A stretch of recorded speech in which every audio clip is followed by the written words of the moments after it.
اعوذ باللہ السمیع العلیم من الشیطان اللعین الرجیم بسم اللہ الرحمن الرحیم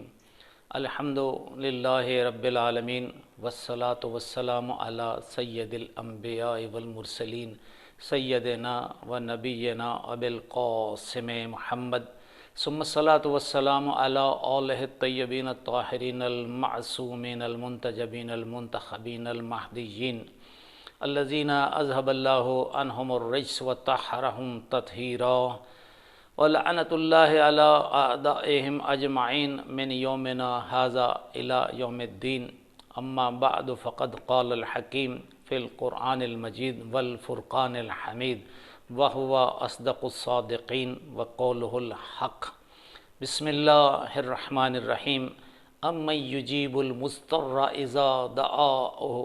وَيَكْشِفُ السُّوءَ۔ قرآن مجید فرقان حمید کے سورہ نمل کی آیت نمبر 62 ہے یہ، جس کا ترجمہ یہ ہے کہ بھلا کون ہے وہ کہ جب وہ اسے پکارتا ہے تو وہ اس کی دعا کو سنتا ہے اور اس کی مصیبت کو دور کرتا ہے۔ قرآن مجید نے جہاں انسان کو زندگی گزارنے کے تمام طریقے سکھائے، وہاں مشکل میں مصیبت میں اللہ کو یاد کرنے، اللہ کی بارگاہ میں اپنی فریاد کو پہنچانے اور اللہ کے حضور گڑ گڑا کر اپنی فریاد کا حل مانگنے کا اسلوب بھی سکھایا ہے۔ اللہ نے قرآن میں بنی نوع انسان بالخصوص اسلامیان عالم بالخصوص مومنین کرام اور متقیان اسلام کو طریقہ سکھایا ہے کہ کس طریقے سے اللہ کے حضور دعا مانگنی ہے۔ دعا کا فلسفہ یہ ہے کہ جب انسان پریشانی، مشکل، کسی بھی ایسی صورتحال میں گھر جائے جہاں اس کا بس نہ چلے، تو اس کے ذہن میں، اس کے ایمان میں ایک ایسی ہستی کا وجود موجود ہو کہ وہ یقین رکھتا ہو، وہ ایمان رکھتا ہو کہ جب اس کے حضور گڑ گڑا کر دعا مانگے گا تو وہ اس کی سنے گا۔ اللہ وہ جو انسان کی شہ رگ کے بھی قریب ہے، دعا اس تک پہنچانے کے کئی اسلوب ہیں، اور فلسفہ دعا ہی یہی ہے کہ انسان جو ظاہری طاقت کا مالک ہے، دنیا میں کتنے معاملات اپنی طاقت، اپنی قوت، اپنے فہم، اپنے ادراک اور اپنے ملک کے ذریعے، اپنے ساتھیوں کے ذریعے، اپنے گروہ کے ذریعے انجام دے لیتا ہے، لیکن کوئی موقع زندگی میں ایسا آتا ہے جب وہ کوئی چیز اس کی حمایت میں اس کے ساتھ کھڑی نظر نہیں آتی،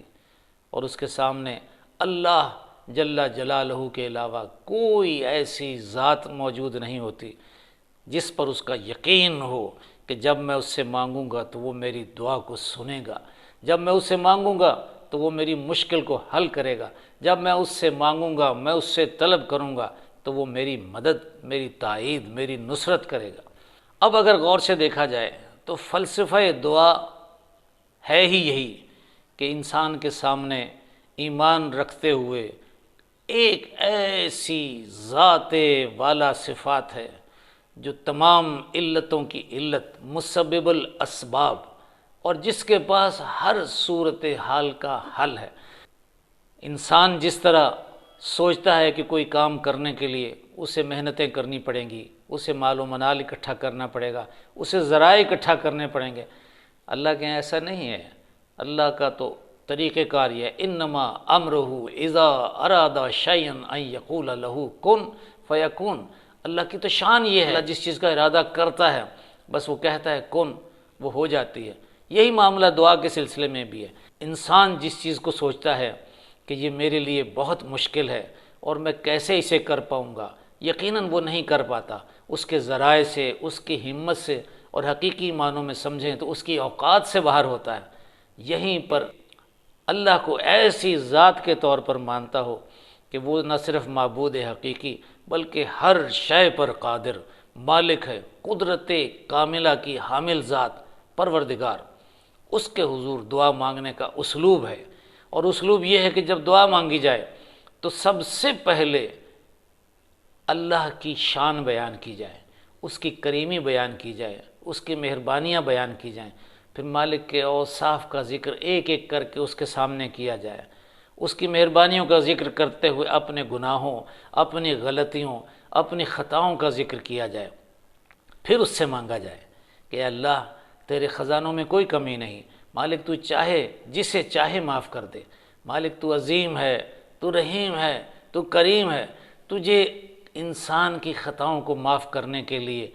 کہیں سے کچھ لینا نہیں پڑے گا، تجھے اپنی مرضی سے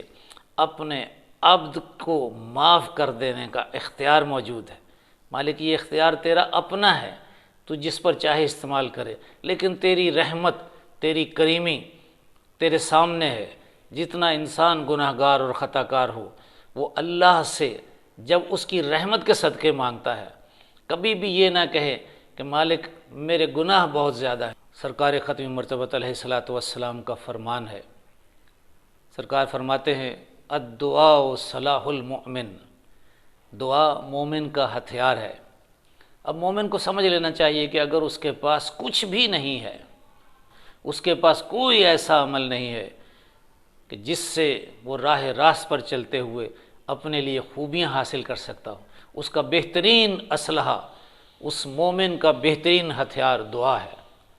اسی لیے فرمایا الدعاء سلاح المومن، دعا مومن کا ہتھیار ہے، یعنی جو ہر اعتبار سے دنیا کے معاملات میں اپنی طاقت، اپنے اختیار سے اپنے مقصد کو حاصل کرنے کے لیے اپنے آپ میں کمزوری محسوس کرے، تو جس میں کوئی طاقت نہ ہو، اس مومن کے پاس بہترین ہتھیار دعا کا ہے۔ دعا کو اختیار کرے، اس مالک حقیقی کے حضور دعا کرے جس نے وعدہ کیا ہے کہ جب کوئی مضطر اس سے دعا مانگتا ہے، اسے پکارتا ہے، تو وہ اس کی سنتا ہے اور اس کی مشکل کو دور کرتا ہے، اس کے لیے آسانیاں پیدا کرتا ہے۔ جناب امیر المومنین علی ابن ابی طالب علیہ الصلاۃ والسلام نے جناب کمیل ابن زیاد کو جو دعا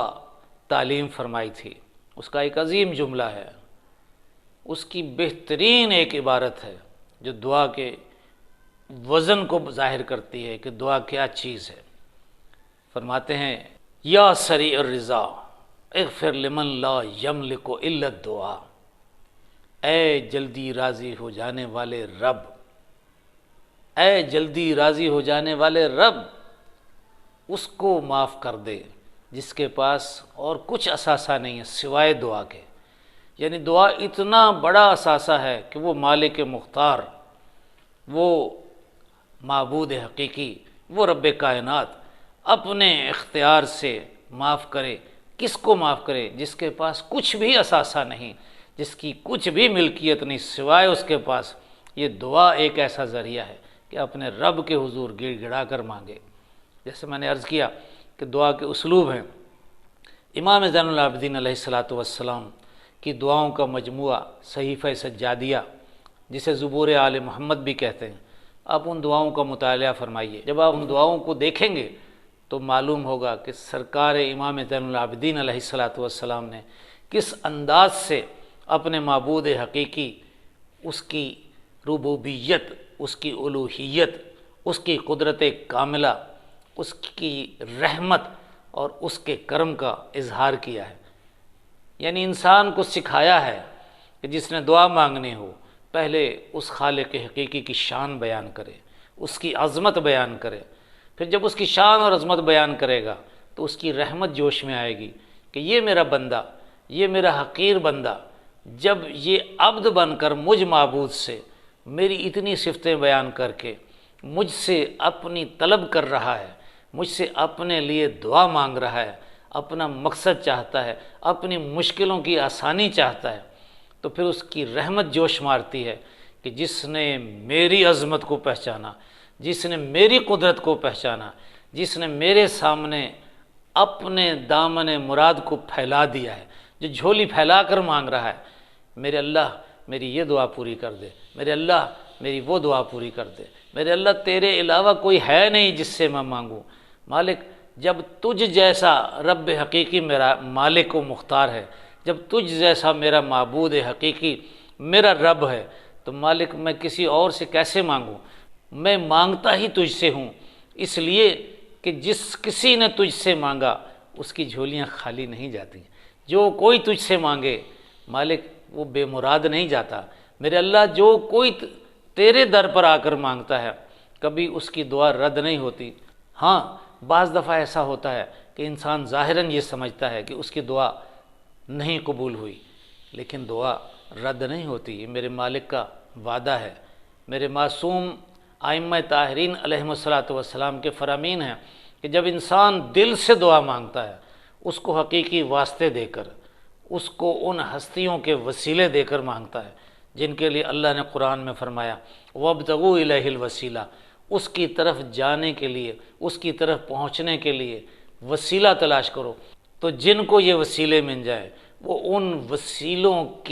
کے ذریعے، ان کے صدقے جب معبود حقیقی سے اپنی دعا طلب کرتا ہے تو اللہ ان ہستیوں کے صدقے تمام دعاؤں کو قبول و مستجاب کرتا ہے۔ میرا مالک ہر دعا کو سنتا ہے۔ بعض دعاؤں کا اثر اسی دنیا میں نظر آتا ہے، جو انسان سمجھتا ہے کہ دعا قبول ہو گئی، قبول ساری ہوتی ہیں، لیکن بعض کے لیے اللہ بعض دعاؤں کو اس کی آخرت کے لیے جمع کر لیتا ہے، اس کے لیے توشہ آخرت قرار دیتا ہے کہ جب اس کے اعمال تلیں گے تو ان اعمال میں ان دعاؤں کا وزن موجود ہوگا۔ اللہ ان دعاؤں کے صدقے جو اس نے اس دنیا میں کی تھیں، جو ظاہراً یہاں نظر آ رہا تھا کہ ان دعاؤں کا مقصد یہاں پورا نہیں ہوا، وہ دعائیں اللہ نے آخرت کے لیے ذخیرہ کر لی۔ اس لیے ذخیرہ کر لی کہ جب اس کا نامہ اعمال تلے گا میزان عادل پر، وہ دعائیں اس کے نامہ اعمال میں لکھ دی جائیں اور نیکیاں شمار کی جائیں۔ امیر المومنین علی ابن ابی طالب علیہ الصلاۃ والسلام فرماتے ہیں الدائی بلا عمل کالرائی بلا وطر، یعنی دعا کرنے والا اگر بے عمل ہے تو اس کی مثال ایسے ہی ہے جیسے کوئی تیر چلانے والا بغیر کمان کے۔ مولا فرماتے یہ ہیں کہ انسان دعا کرنے سے پہلے اپنے اعمال کو دیکھ لے، یعنی چاہیے یہ ہے کہ وہ لوگ دعا کریں جن کے اعمال ایسے ہوں کہ اللہ کے حضور پیش ہونے کی صلاحیت رکھتے ہوں، اور اللہ کے حضور ان کے اعمال صالحہ شمار کیے جاتے ہوں۔ اسی لیے سرکار نے فرمایا کہ الدائی بلا عمل، وہ دعا کرنے والا جو بے عمل ہے، وہ دعا کرنے والا جس کے کردار میں، جس کی روزانہ کی زندگی میں اسلام کی جھلک نظر نہیں آتی، وہ دعا کرنے والا جو ظاہراً اللہ کے حضور جھکتا نظر نہیں آتا، یا باطناً اللہ کی قدرت، اس کے رسول، اس کی کتاب اور ائمہ معصومین علیہم الصلاۃ والسلام اور اس کے بندگان منصوص من اللہ کے بتائے ہوئے طریقے پر چلتا نظر نہیں آتا، تو وہ ایسے ہی ہے جیسے کوئی شخص بغیر کمان لیے تیر چلانے اور شکار کرنے کو نکل جائے، تو بھلا بغیر کمان کے تیر چلا سکے گا؟ نہیں چلا سکے گا۔ یہی وجہ ہے کہ مولا کائنات امیر المومنین علی ابن ابی طالب علیہ الصلاۃ والسلام نے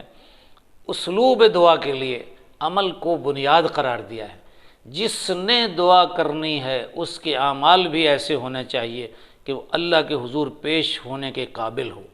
دنیا میں دیکھتے ہیں جب آپ کسی بڑے عہدیدار کے حضور پیش ہوتے ہیں تو آپ بڑے تیار ہو کر بن کر جاتے ہیں، تو کبھی سوچا ہے کہ اللہ جو دنیا کا مالک و خالق ہے، جب ہم اس کے حضور پیش ہو رہے ہیں تو ہماری تیاری کس حد تک ہونی چاہیے؟ ہمیں کس حد تک تیار ہو کر اس کے سامنے جانا چاہیے؟ پھر جو ہم اس کے سامنے اپنے ہاتھ پھیلا رہے ہیں، پھر جو ہم اس کے سامنے اپنے دامن مراد کو وسیع کر رہے ہیں، ہم جو اس سے گڑ گڑا کر مانگ رہے ہیں، تو سوچ لینا چاہیے کہیں ایسا نہ ہو کہ اللہ کی طرف سے بھی تم پر یہ سوال ہو جائے کہ میں نے تمہیں راہ ہدایت دکھائی تھی، میں نے تمہیں صراط مستقیم دکھایا تھا، میں نے تمہیں ذوات مقدسہ دکھائی تھیں کہ ان کی پیروی کرنا، اس راستے پر چلنا، تب تم میرے تک آ سکو گے، تم نے اس کے لیے کیا کیا؟ تو انسان کے پاس کوئی ایسا جواز ہونا چاہیے جو اللہ کی بارگاہ میں مقبول ہو۔ تو وہ جواز صرف ایک ہی ہے، عمل ایسا ہو کہ اس کے کردار سے جھلکتا ہو، عمل ایسا ہو کہ اس کے شب و روز اس عمل کے تحت آ چکے ہوں، اس کی شبانہ روز محنتیں ان اعمال سے مزین ہوں جو اللہ چاہتا ہے، جو قرآن چاہتا ہے، جو رسول چاہتا ہے، جو معصومین چاہتے ہیں۔ اب سوچنا یہ ہے، دیکھنا یہ ہے کہ اگر دعا کرنی ہے تو دعا کرنے والا وہ مومن جس کے لیے پیغمبر نے ارشاد فرمایا الدعاء صلاح المؤمن، تو وہ مومن حقیقی مومن بھی ہونا چاہیے۔ ایسا نہ ہو کہ زبان سے تو مومن ہو، عمل سے اور کردار سے مومن نہ ہو۔ ہمیں سب سے پہلے اپنے اندر جھانکنا ہے، اپنے نفس کو پاک کرنا ہے، اپنے اندر سے تمام ایسی چیزوں کا خاتمہ کرنا ہے جو ہمیں دین سے متنفر کرتی ہوں، جو ہمیں دین سے منحرف کرتی ہوں۔ ہم نے جب دین کو اختیار کرنا ہے تو مکمل کرنا ہے، دین میں داخل ہونا ہے تو پورے کا پورا، ہمارا دل بھی ادھر ہو، ہمارا ذہن بھی ادھر ہو، ہمارا ایمان بھی ادھر ہو، ہم روح و جان سے یکجان ہو کر دین متین اسلام میں داخل ہوں، اپنے عمل کو اس قابل بنائیں کہ جب ہم دعا کریں تو پروردگار عالم ہماری دعا کو قبول و منظور فرمائے۔ سورہ مومن میں اللہ ارشاد فرماتا ہے قال ربکم ادعونی استجب لکم، تمہارا پروردگار تمہیں کہتا ہے کہ دعا کرو، تم مجھ سے مانگو دعا تاکہ میں تمہاری دعا قبول کروں۔ اللہ چاہتا یہ ہے کہ مومن کا مجھ سے رابطہ رہے۔ دعا اصل میں مومن کا اللہ سے ایک ایسا رابطہ ہے جس کو انسان سب سے بہترین اس وقت پاتا ہے جب تنہائی میں صرف دعا کرنے والا مومن اکیلا ہو اور اپنے پروردگار سے گفتگو کر رہا ہو۔ یہی وجہ ہے کہ معصومین علیہ الصلوۃ والسلام کی سیرت طیبہ سے ہمیں یہ سبق ملتا ہے کہ رات کے پچھلے پہروں میں جب انسان نماز شب سے فارغ ہو یا نماز شب کی دعاؤں میں اللہ کو یاد کرے یا اس کے بعد اللہ سے مکالمہ کرے،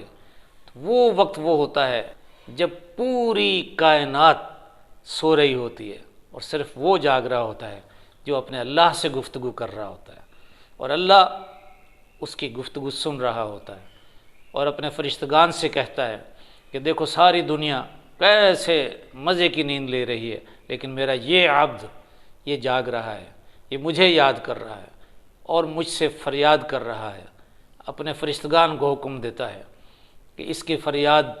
فوراً پوری کی جائے، اس کی دعا کو قبول کیا جائے، اس کی دعا کو اس کے نیک اعمال میں شمار کیا جائے۔ اللہ کتنا مہربان ہے۔ کبھی ہم نے سوچا ضرورت صرف اس بات کی ہے کہ ہم اپنے رب کے حضور اپنی پیشانی کو، اپنی جبین نیاز کو جھکاتے رہیں، سجدہ ریز ہوتے رہیں، اس کے رکوع و سجود کرتے رہیں۔ اللہ فرماتا ہے فاذکرونی اذکرکم، تم مجھے یاد کرو، تم میرا ذکر کرو، میں تمہارا کروں گا۔ اللہ کو یاد کرنے کا بہترین طریقہ یہ ہے کہ انسان باوضو ہو جائے۔ اگرچہ دعا کے لیے ضروری نہیں ہے، جو دعا دل سے نکلتی ہے وہ افلاک تک جاتی ہے، اللہ ان دعاؤں کو سنتا ہے، لیکن بہترین اسلوب یہ ہے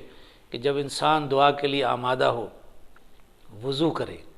وضو کر کے اپنی ظاہری باطنی پاکیزگی کو اختیار کرے، پھر پروردگار عالم کے حضور جائے، پروردگار عالم کی حمد و ثنا کرے، اور اس کے بعد محمد و آل محمد علیہ الصلوۃ والسلام کو وسیلہ قرار دیتے ہوئے اپنے دامن مراد کو پھیلا دے، اپنے ہاتھ بلند کرے، دل کی گہرائیوں سے اللہ سے اپنی طلب مغفرت کرے، اپنی ضرورت مانگے، جہاں مشکلات میں گھرا ہو ان مشکلات کا حل مانگے، اللہ سے دعا مانگے کہ میرے مالک میری تمام تر طاقتیں، میری تمام تر قوتیں تیری عظیم حکمتوں اور قدرت کاملہ کے سامنے ہیچ ہیں۔ میرے اللہ، میرے پروردگار، میں تجھ سے مانگتا ہوں، اور اگر تیرا در چھوڑوں تو میں کہاں جاؤں؟ میں تیرا در چھوڑ کے کہیں جا نہیں سکتا، میں آیا ہی تیرے در پر ہوں، تو ہی مجھے دینے والا ہے، میں ہی تجھ سے مانگنے والا ہوں۔ میں بس اتنا ہی کہوں گا کہ جس کسی نے اللہ سے مانگا، اللہ سے گڑ گڑا کر مانگا، اس پر یقین کر کے مانگا، اس کے احکامات پر عمل کر کے مانگا، اس کی بتائی ہوئی ہستیوں کو، اس کے بنائے ہوئے مناسب کے مطابق تسلیم کر کے وسیلہ قرار دے کے مانگا، میرا اللہ ان دعاؤں کو ضرور قبول کرتا ہے۔ انشاءاللہ اسی موضوع پر دوبارہ گفتگو ہوگی۔ آج ایک ابتدائیہ تھا۔ اللہ چاہتا یہ ہے کہ مومن جب دعا کرے تو اسی سے مانگے، وہی ہے مسبب الاسباب، وہ ہر علت کی علت ہے۔ دنیا کی کوئی چیز اس کے حکم سے، اس کی قدرت سے باہر نہیں، اس لیے کہ وہ خالق حقیقی ہے، مالک کل ہے، قادر مطلق ہے۔ ہمیں دعا مانگنی چاہیے، اسی سے مانگنی چاہیے۔ محمد و آل محمد علیہ السلام کے گھرانے سے ہمیں درس ہی یہی ملا ہے کہ آل محمد کے وسیلے سے دعا مانگو، میرا مالک ضرور قبول فرماتا ہے۔ ربنا تقبل منا انک انت السمیع العلیم بجاہ محمد و آلہ الطاہرین برحمتک یا ارحم الراحمین۔ اللہم صل علی محمد و آل محمد۔